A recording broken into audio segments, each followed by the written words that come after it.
morning, everybody. We're here at the Louisiana Purchase Gardens and Zoo. Of course, we have some excitement here. We have a very special guest, and we've got Rami too, and Lisa from the zoo. Thank you guys for being here. Oh, absolutely. There goes the grape.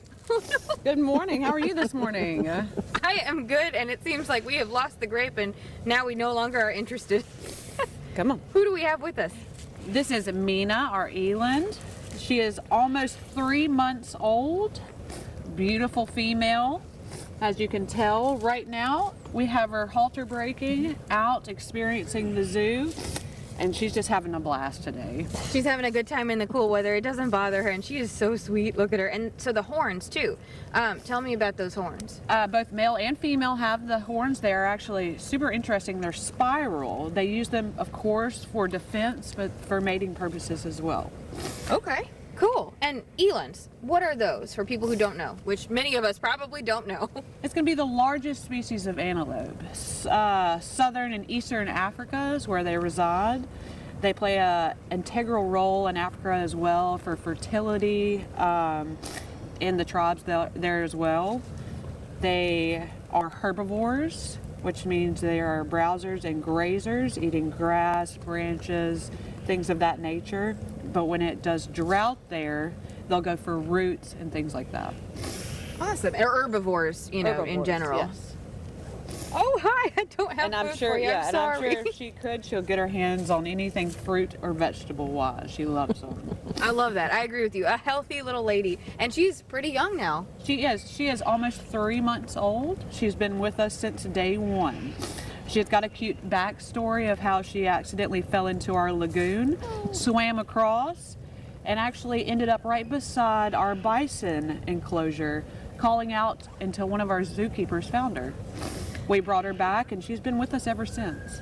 She was like, I need some better food here. The diet on my island wasn't fun. I think she knew she was just coming home. I love that. And Lisa, what's one of your favorite facts about elands? So I think in general, them being one of the largest antelope in Africa, and that the aspect of their beautiful coats and the way that their anatomy is.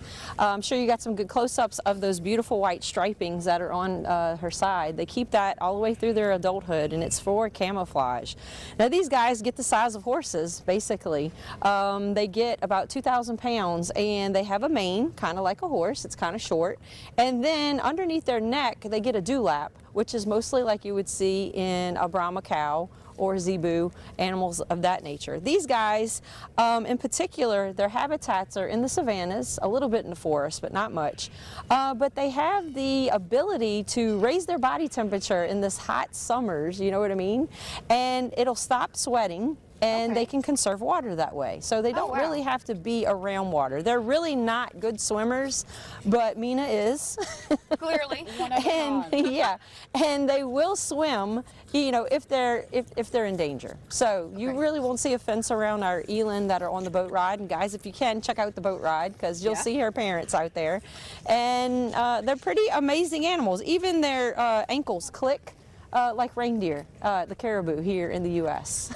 I love that. And I love, you know, When the they're walking. striping used for camouflage too, because it doesn't seem like that much, but it makes a huge difference. It makes a huge difference, just like zebras. It serves a purpose, absolutely. Right. Yeah.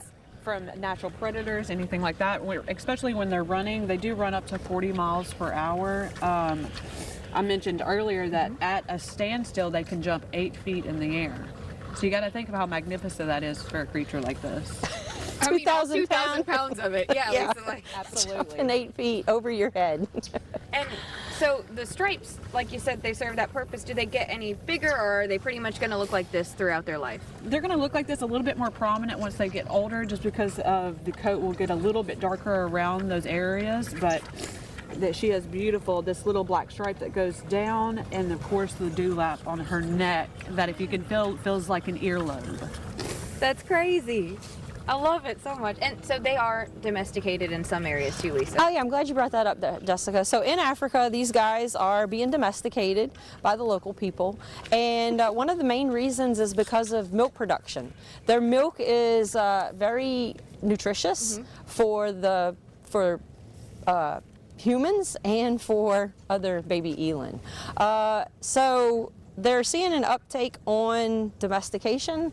I don't know how many are being domesticated in the U.S., but definitely in Africa. So we decided to halter break her, put her on the knee bottle.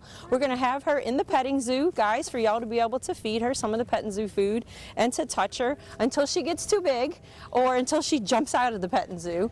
Yep. But Mina will be walking through the zoo so that visitors could meet her, and you know, once in a lifetime thing, getting actually to touch an eland, which is pretty amazing to me, the largest antelope in the world. It really Especially is. to be able to meet Mina herself. She's one of a kind.